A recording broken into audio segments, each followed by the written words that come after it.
معزز سامعین، روزے داروں کے لیے ایک اہم پیغام۔ رسول اللہ صلی اللہ علیہ وسلم نے فرمایا، بخاری کی روایت ہے، جو شخص جھوٹ بولنا اور جھوٹ پر عمل کرنا نہیں چھوڑتا، اللہ کو اس کے بھوکے پیاسے رہنے کی کوئی ضرورت نہیں۔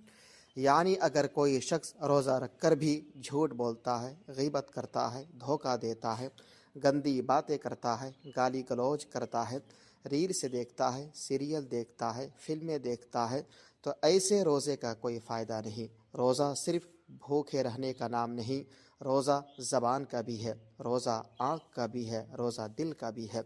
اللہ کو صرف ہماری بھوک نہیں چاہیے، بلکہ اللہ کو ہمارا تقوی چاہیے۔